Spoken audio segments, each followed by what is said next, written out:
En la madrugada del 24 de marzo de 1976, vehículos con tropas militares abandonan los cuarteles y se desplazan por las calles de las principales ciudades del país. En la terraza de Casa de Gobierno, la presidenta María Estela Martínez de Perón aborda un helicóptero que la traslada a Aeroparque, donde es detenida por personal militar.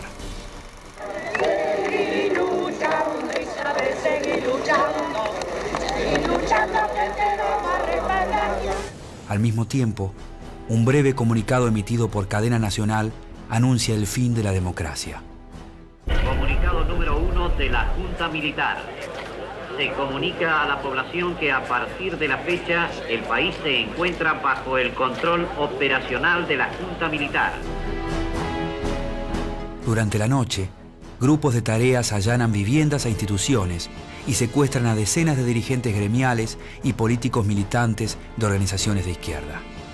En medio de una estricta vigilancia militar, muchos argentinos parecen recibir con alivio e indiferencia el cambio de gobierno. Esta operación, planificada en detalle y con meses de anticipación, acaba de poner en marcha el período más oscuro de la historia argentina, el proceso de reorganización nacional.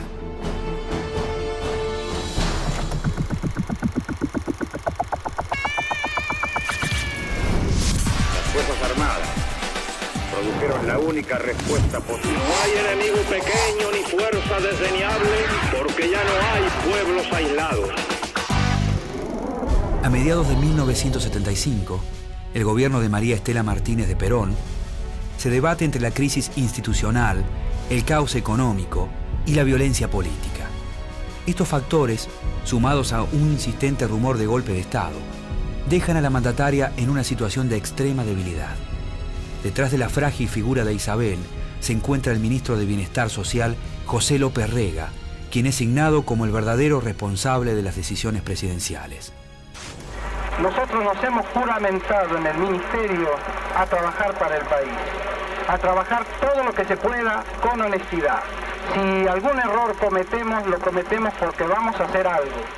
Sospechoso de haber cometido graves delitos, López Rega se ve obligado a renunciar y huye a España.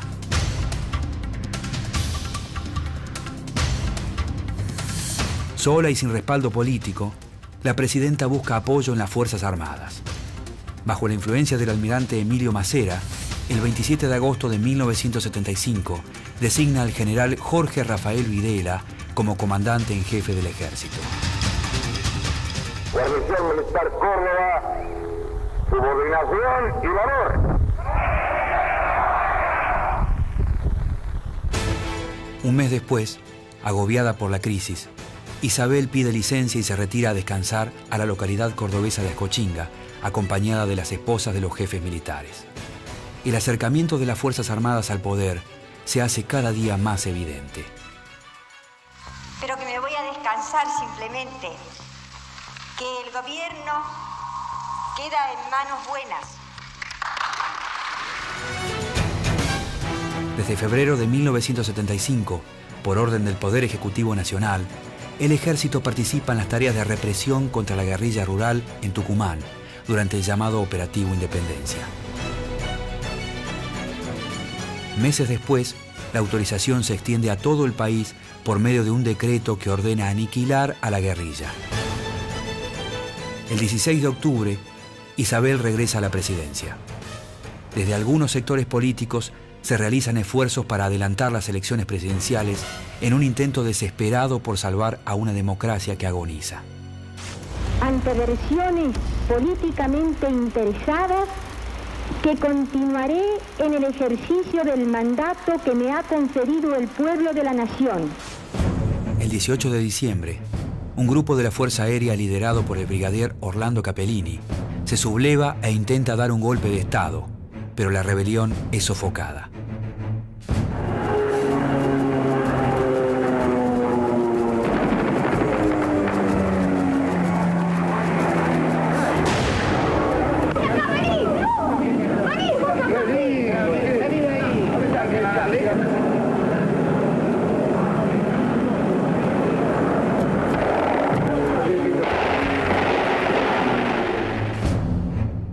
causa de esto, y por consejo de Videla y de Macera, el comandante en jefe de la Fuerza Aérea, brigadier Fautario, es reemplazado por el brigadier Orlando Agosti. La junta de comandantes que pondrá fin a la democracia queda conformada. Durante la Navidad de 1975 en Tucumán, el general Videla pronuncia un discurso frente a sus tropas en el que fija un plazo de 90 días al gobierno constitucional. Mientras tanto, las Fuerzas Armadas esperan pacientemente que la crisis política y económica acabe con el gobierno de Isabel y preparan un plan para su reemplazo. En los 3 meses siguientes, el caos y el desgobierno parecen irreversibles. En ese contexto, muchos políticos, sindicalistas y líderes guerrilleros se resignan ante un golpe militar que ya es un secreto a voces.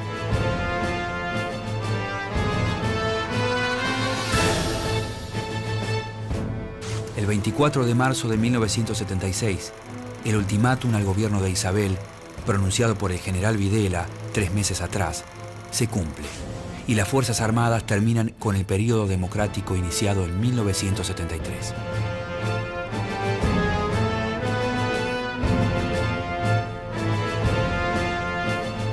La dictadura se autodenomina Proceso de Reorganización Nacional y por primera vez en la historia, un gobierno militar compromete institucionalmente a las 3 fuerzas por igual. Para evitar la personalización del poder, el Estatuto del Proceso establece que el presidente debe ser designado por la Junta, no puede formar parte de esta y debe ser un oficial superior retirado. Sin embargo, la disposición no se pone en práctica y es motivo de permanentes disputas internas. A pocos días del golpe, el ejército logra imponer como presidente al general Videla, a pesar de la oposición del almirante Macera, quien también ambiciona el cargo. Transcurridas casi 48 horas desde el momento en que la Junta Militar se hizo cargo del gobierno en el país, en la ciudad de Córdoba el clima es de absoluta normalidad. Las actividades, de acuerdo a lo que se ha anunciado, se cumplen en forma habitual en lo que se refiere al comercio y la industria. Rige feriado administrativo para la administración pública provincial, municipal y judicial. Pero como es de suponer, aún continúan las patrullas militares por distintos lugares de la ciudad.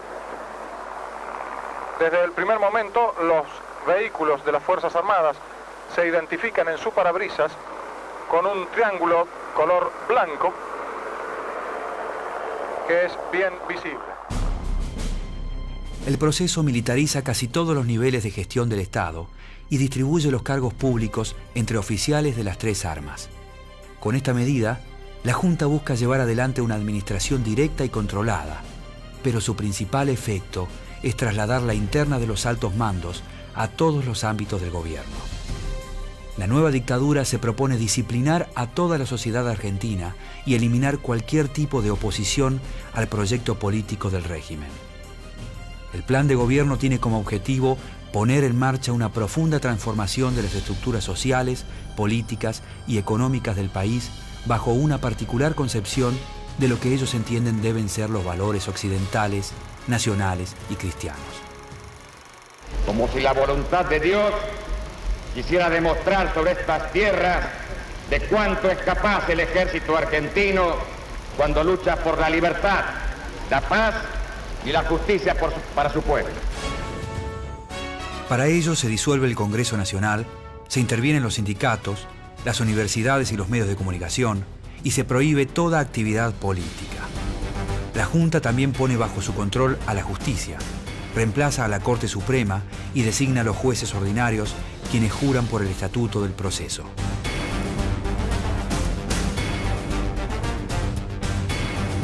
Desde el 24 de marzo, la represión estatal aumenta y el concepto de subversivo ya no se aplica exclusivamente a la guerrilla, sino también a obreros, a sindicalistas, a intelectuales, a estudiantes y a cualquier ciudadano que manifieste su desacuerdo con las políticas del régimen. Los militares creen ver la subversión en todas partes y apuntan en todas direcciones.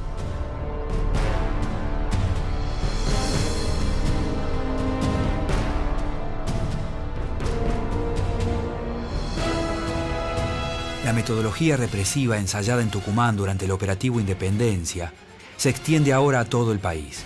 De manera organizada y sistemática, las Fuerzas Armadas aplican un verdadero plan de exterminio. La nación argentina era agredida por el terrorismo subversivo.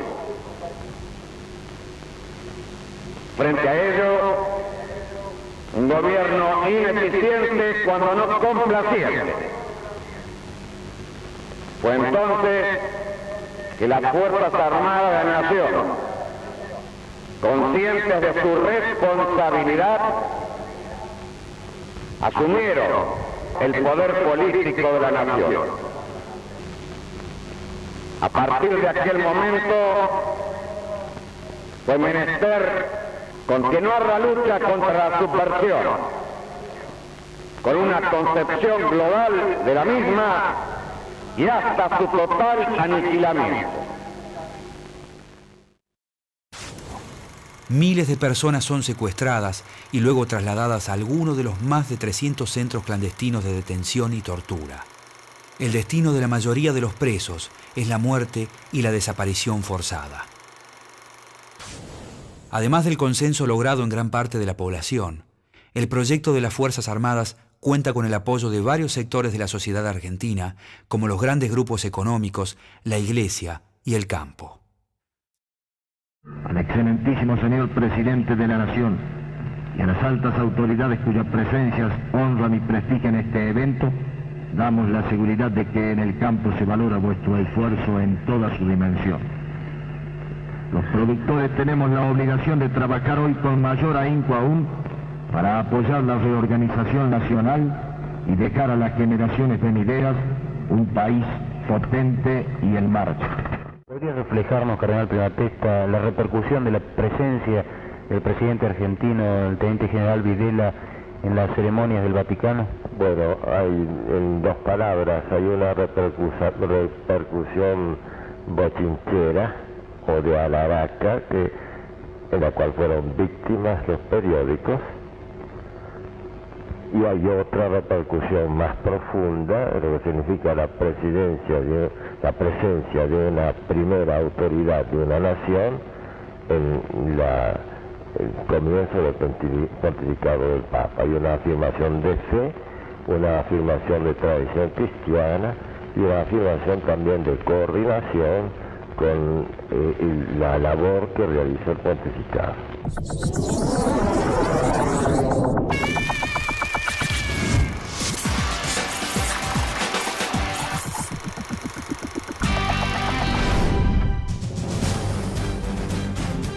La Junta Militar utiliza el terrorismo de Estado para disciplinar a los sindicatos y a la clase obrera e imponer un plan económico que favorece a los intereses de grandes empresas ligadas a funcionarios del Estado y a las multinacionales extranjeras. La persona encargada de implementar la reestructuración de la economía es el ministro José Alfredo Martínez de Hoz, un empresario y economista ultraliberal, presidente del grupo Asindar.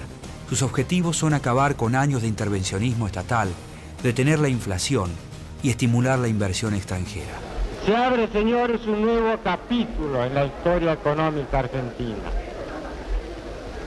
Hemos dado vuelta una hoja del intervencionismo estatizante y agobiante de la actividad económica para dar paso a la liberación de las fuerzas productivas. Desde el comienzo se reducen las barreras arancelarias y se abre la economía a capitales del exterior, lo que da como resultado un proceso de importaciones inédito que destruye la industria nacional. Antes la competencia era insuficiente. Teníamos productos buenos, pero muchas veces el consumidor debía conformarse con lo que había sin poder comparar. Ahora tiene para elegir, además de los productos nacionales, los importados. Martínez de Hoz también impulsa una reforma de las leyes laborales y decreta el congelamiento de los salarios, que llegan a devaluarse en un 40% con el objetivo de controlar el déficit público.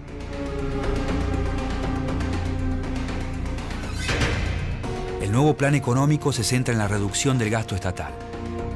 Sin embargo, con el transcurrir de los meses, sucede lo contrario y el gobierno invierte grandes sumas de dinero en obras con costos sobrevaluados, concedidas a grandes empresas vinculadas a funcionarios del Estado.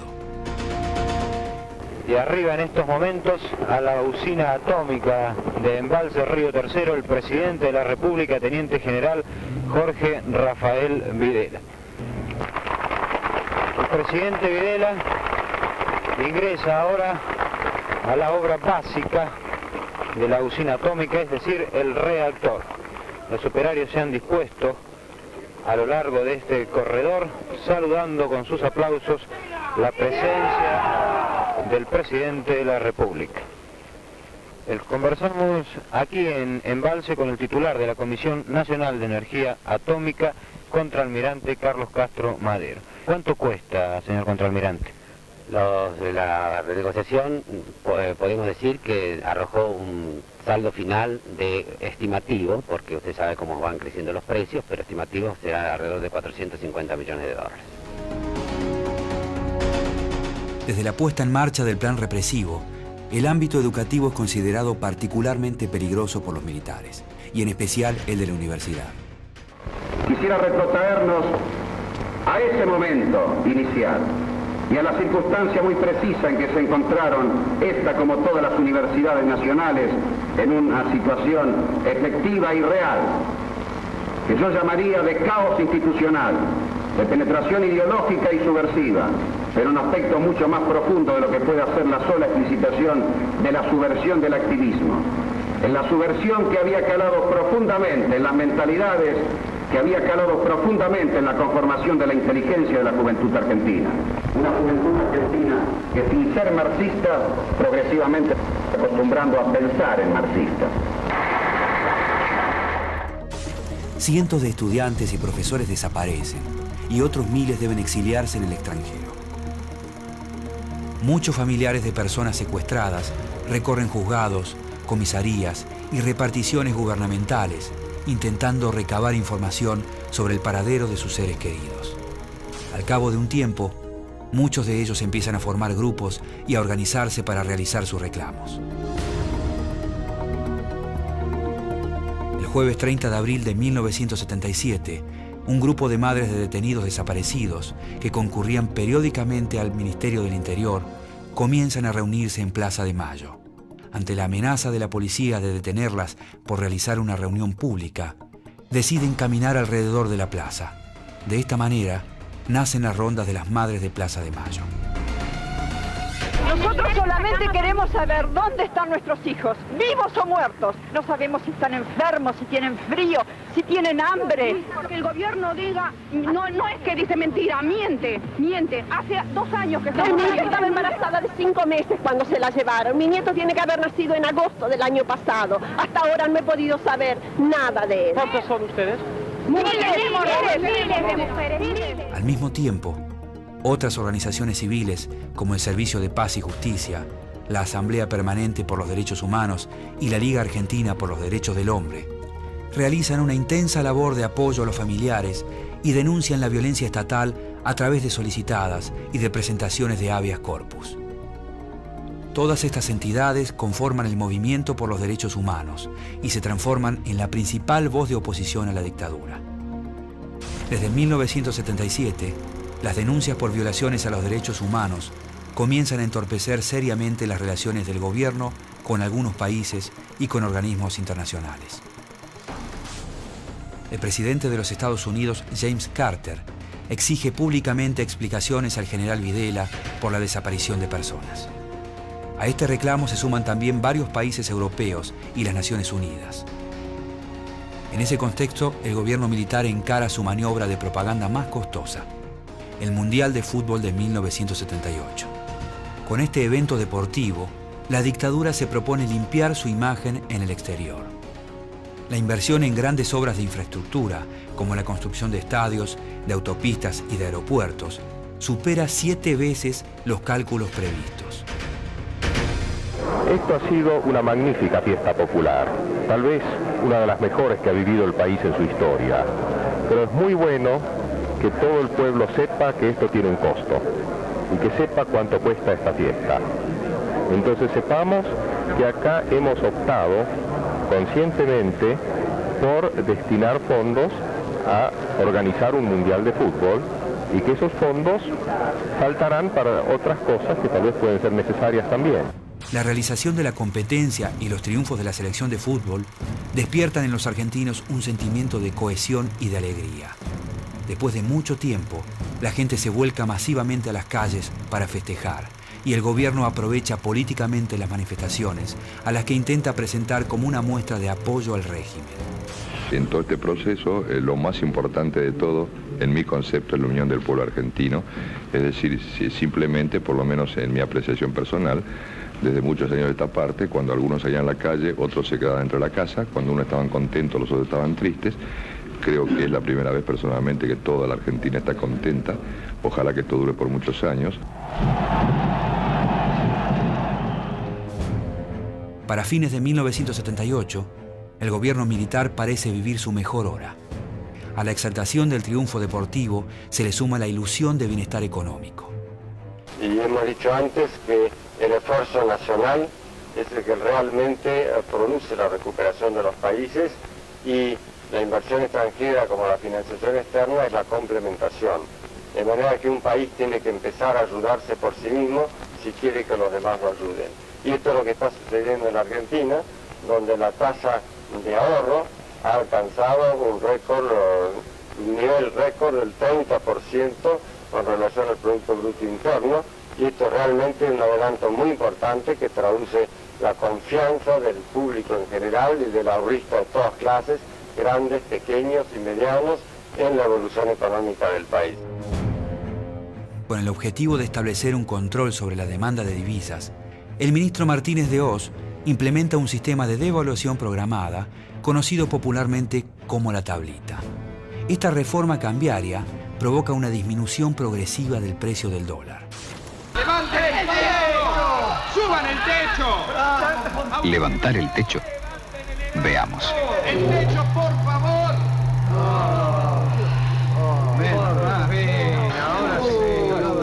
Inmediatamente se levantará el piso. ¡Se mueve el piso! Esto es mayor inflación. Todo quedaría como antes. ¡El techo! Entonces, ¿qué hizo el gobierno con las nuevas medidas? ¡Está bajando el piso! Bajó el piso. Ahí está el secreto. Estas medidas deben ser complementadas por una acción en el mismo sentido de los sectores oficiales y privados. La oferta de productos importados y el dólar bajo permiten que amplios sectores de la clase media se lancen a un consumo desmesurado. Al mismo tiempo, la industria nacional se ve perjudicada gravemente por la política económica al no poder competir con la invasión de productos extranjeros. Como resultado, muchas fábricas cierran y la desocupación y la pobreza crecen en todo el país. 3 años después del golpe, los primeros signos de fragilidad aparecen detrás de la aparente consolidación del régimen. El fracaso en el control de la inflación, la caída constante de los salarios y la destrucción de la industria nacional comienzan a mostrar los efectos reales de un modelo económico ficticio. ¿Qué lo preocupa a usted? El país, señor. La situación. ¿A usted no? La situación personal mía, porque en la fábrica en la cual trabajo me adeudan 2 quincenas. Que no se ve solución. No se ve una solución lógica, por lo menos con lo que están haciendo no se ve una solución. A esta situación se le suma la mala imagen del gobierno en el exterior, provocada por las graves denuncias sobre violaciones a los derechos humanos. Pero es en el interior de las propias Fuerzas Armadas donde comienza a resquebrajarse el régimen. Una profunda división entre los militares se enfrenta a 3 facciones, cada una con ambiciones políticas propias e ideas diferentes sobre el futuro del gobierno. Por un lado se encuentra el llamado sector blando, liderado por Videla y por Viola. Apoyado por una parte del ejército, este grupo respalda las políticas liberales de Martínez de Hoz y pretende una futura salida democrática consensuada con algunos partidos políticos. Los llamados duros representados por los generales de división Suárez Mason y Menéndez, rechazan la política del ministro de Economía y promueven un Estado más autoritario e intervencionista. En el medio de estas divisiones, y jugando su propio juego, se encuentra el almirante Emilio Eduardo Macera y gran parte de la Armada que se encolumna detrás de su figura. Este militar, que se define como nacionalista y crítico del modelo económico liberal, intenta posicionarse como conductor de un proyecto político propio. Que si por política se entiende la gimnasia electoral, la carrera desenfrenada de promesas, el halago pueril, entonces no es eso lo que me interesa. Si por política aceptamos una concepción nueva e inteligente que permita el replanteo existencial de la nación, entonces sí estaré, como tantos millones de argentinos, luchando por conseguirlo desde la posición menos notoria, porque ese desafío, ese salto histórico, esa velocidad interior está en la esencia del proceso de reorganización. Pasada la euforia mundialista, las diferencias internas entre los mandos militares crecen. El jefe de la Armada ya no oculta sus ambiciones de liderazgo e intenta forjar alianzas con algunos sectores del peronismo. Luego de intensas deliberaciones entre los miembros de la Junta, la situación parece definirse a favor del ejército. Videla logra el paso a retiro de Macera y es ratificado como presidente. Sin embargo, las disputas internas continúan. Pese a los intentos de quienes desde dentro pretenden desmembrarnos o quienes desde afuera pretendan cercenar, conjuntamente con las dos Fuerzas Armadas, la Armada y la Fuerza Aérea, constituir el sostén de este proceso de reorganización nacional. Aunque los jefes militares han logrado su objetivo de terminar con una época, muchos comienzan a dudar de su capacidad para crear una nueva. Sus ambiciones personales muestran la fragilidad de un proceso que ellos mismos han creado y que serán incapaces de sostener en el tiempo.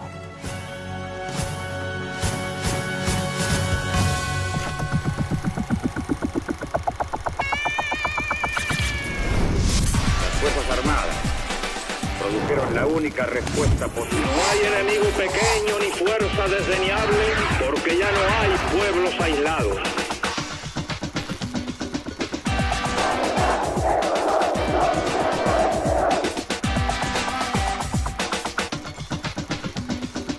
Hemos llegado a la Revolución Argentina